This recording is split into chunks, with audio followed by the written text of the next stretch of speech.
Assalamualaikum warahmatullahi wabarakatuh.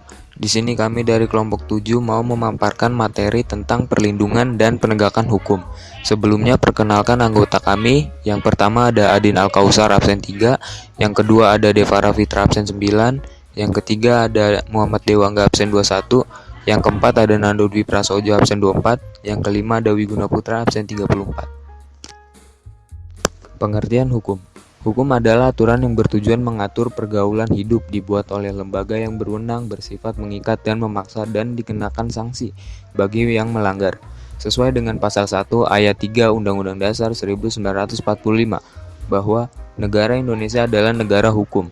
Yang dimaksud negara hukum adalah segala kehidupan kenegaraan selalu berlandaskan pada hukum, dan negara yang menegakkan supremasi hukum untuk menegakkan keadilan dan kebenaran. 3 prinsip dasar negara hukum. 1. Adanya supremasi hukum, di mana hukum berada di atas segalanya. Semua harus berlandaskan hukum-hukum berlaku untuk semua orang. 2. Kesetaraan di depan hukum. 3. Penegakan hukum. Ciri-ciri hukum. Yang pertama, adanya jaminan perlindungan hukum, yaitu misalnya Undang-Undang Nomor 39 Tahun 1999, Pasal 28 A sampai J Undang-Undang Dasar 1945, seperti hak asasi pribadi, hak asasi ekonomi, hak asasi politik, sosial, budaya, dan pendidikan. Yang kedua, hakim dalam membuat keputusan tidak berat sebelah, kekuasaan kehakiman atau peradilan yang bebas dan tidak memihak. 3. Adanya jaminan legalitas dalam arti hukum, yaitu pemerintah ataupun lembaga negara maupun warga negara dalam bertindak harus berlandaskan pada hukum. A. Hakikat perlindungan dan penegakan hukum. Pengertian perlindungan hukum menurut beberapa ahli adalah sebagai berikut. Yang pertama adalah menurut Andi Hamzah, perlindungan hukum adalah daya upaya yang dilakukan secara sadar oleh setiap orang maupun lembaga negara dan swasta yang bertujuan untuk mengaman penguasaan dan kesejahteraan hidup sesuai dengan hak asasi yang ada. Yang kedua menurut Simanjuntak, perlindungan hukum adalah segala upaya pemerintah dalam menjamin kepastian hukum dan memberi perlindungan kepada warganya agar hak-haknya sebagai warga negara tidak dilanggar, dan bagi yang melanggar dapat dikenakan sanksi sesuai dengan peraturan yang berlaku. Suatu perlindungan dapat dikatakan sebagai perlindungan hukum apabila mengandung unsur-unsur berikut ini, yaitu yang pertama, adanya perlindungan dari pemerintah kepada warganya. Yang kedua, jaminan kepastian hukum. Yang ketiga, berkaitan dengan hak warga negara. Yang keempat, adanya sanksi hukuman bagi pihak-pihak yang melanggarnya. Ada dua macam perlindungan hukum bagi rakyat, yaitu yang pertama, perlindungan hukum preventif. Pada perlindungan hukum ini, rakyat diberikan kesempatan untuk mengajukan keberatan atau insprak atau pendapatnya sebelum suatu keputusan pemerintah mendapatkan bentuk yang definitif. Artinya perlindungan hukum yang preventif bertujuan untuk mencegah terjadinya sengketa. Yang kedua, perlindungan hukum represif. Rakyat diberikan kesempatan untuk mengajukan keberatan atau pendapatnya setelah adanya keputusan pemerintah. Pada perlindungan hukum ini bertujuan untuk menyelesaikan sengketa. Contoh perlindungan hukum. A. Perlindungan hukum terhadap konsumen diatur dalam Undang-Undang Nomor 8 Tahun 1999 tentang perlindungan konsumen. B. Hak atas kekayaan intelektual yang meliputi: pertama, hak cipta, Undang-Undang Nomor 28 Tahun 2014. Kedua, hak merek, yaitu Undang-Undang Nomor 15 Tahun 2001. Ketiga, ada hak paten, Undang-Undang Nomor 13 Tahun 2016. Keempat, ada hak varietas tanaman, Undang-Undang Nomor 29 Tahun 2000. Selain itu, perlindungan hukum juga diberikan kepada tersangka sebagai pihak yang diduga telah melakukan pelanggaran hukum berkaitan dengan hak-hak tersangka yang harus dipenuhi agar sesuai dengan prosedur pemeriksaan sebagaimana yang diatur dalam peraturan perundang-undangan. Hukum dapat secara efektif menjalankan fungsinya untuk melindungi kepentingan manusia.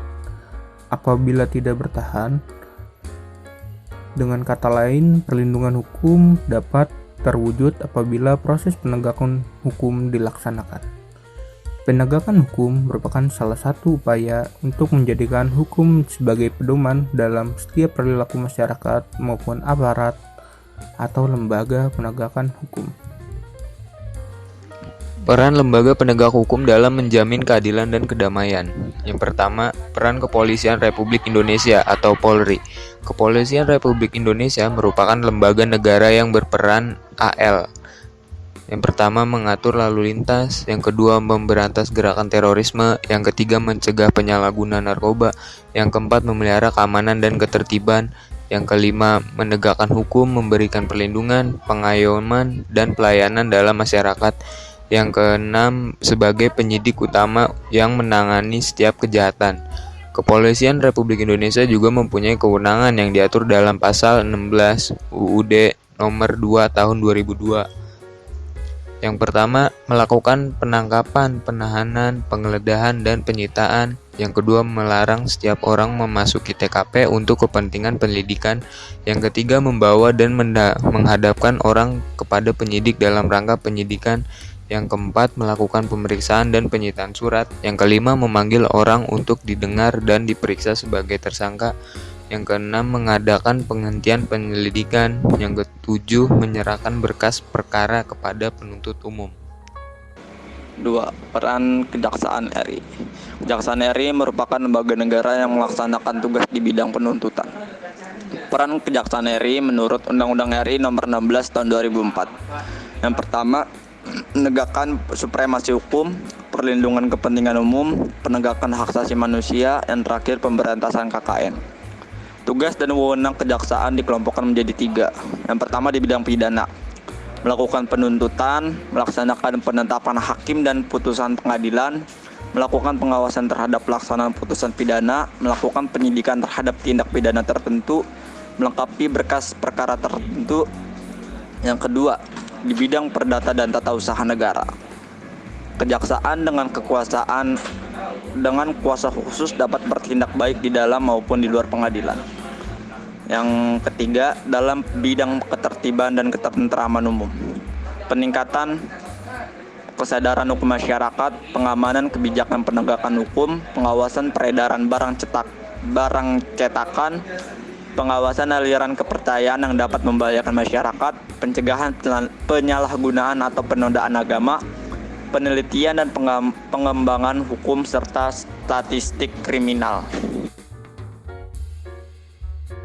3. Peran hakim sebagai pelaksana kekuasaan kehakiman. Hakim adalah pejabat peradilan yang diberi wewenang oleh undang-undang untuk menerima, memeriksa, dan memutuskan perkara hukum berdasarkan azas bebas, jujur, dan tidak memihak dalam sidang pengadilan. Dengan kata lain, hakim tidak boleh dipengaruhi oleh kekuasaan lain dalam memutuskan perkara di pengadilan. Apabila hakim mendapatkan pengaruh dari pihak lain dalam memutuskan perkara, cenderung keputusan hakim tidak adil. Menurut ketentuan Undang-Undang RI Nomor 48 Tahun 2009 tentang kekuasaan kehakiman, hakim berdasarkan jenis peradilannya dapat diklasifikasikan menjadi 3 kelompok, yaitu 1. Hakim pada Mahkamah Agung yang disebut dengan Hakim Agung. 2. Hakim pada peradilan yang berada di bawah Mahkamah Agung, yaitu peradilan umum, peradilan agama, peradilan militer, dan peradilan tata usaha negara. Yang ketiga, hakim pada Mahkamah Konstitusi yang disebut dengan Hakim Konstitusi. Perbedaan antara peradilan dengan pengadilan. Peradilan menunjuk pada proses mengadili perkara sesuai dengan kategori perkara yang diselesaikan. Sementara pengadilan menunjuk pada tempat untuk mengadili perkara atau tempat untuk melaksanakan proses peradilan guna menegakkan hukum.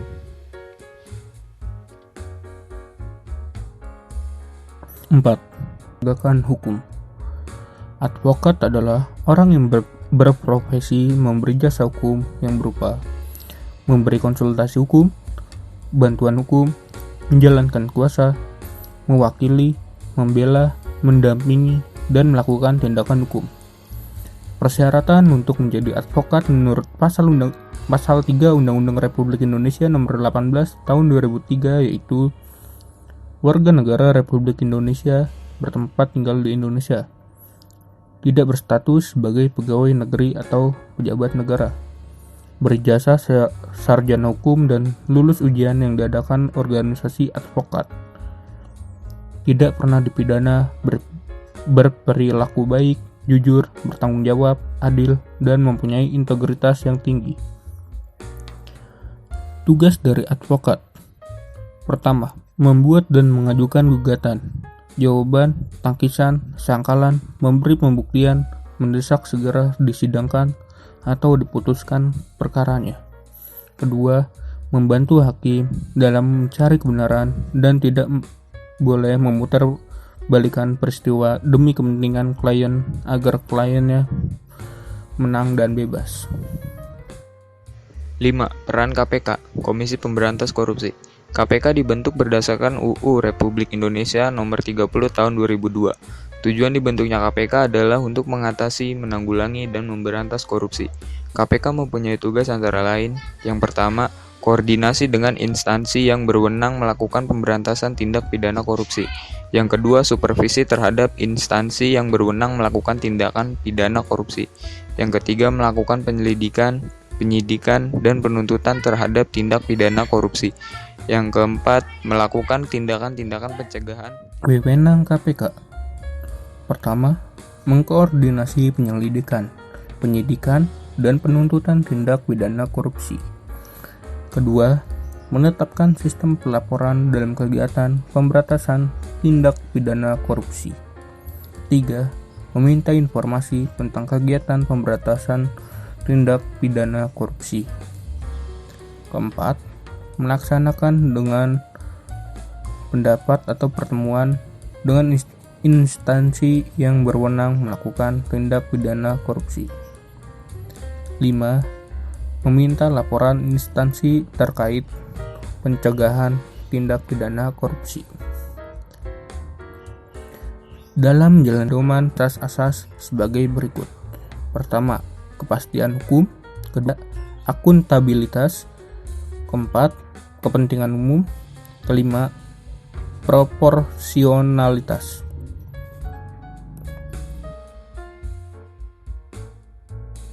Sekian video penjelasan materi tentang perlindungan dan penegakan hukum dari kelompok kami. Terima kasih telah menonton, dan semoga video ini dapat bermanfaat dan berguna untuk semuanya. Kurang lebihnya kami meminta maaf sebesar-besarnya. Wassalamualaikum warahmatullahi wabarakatuh.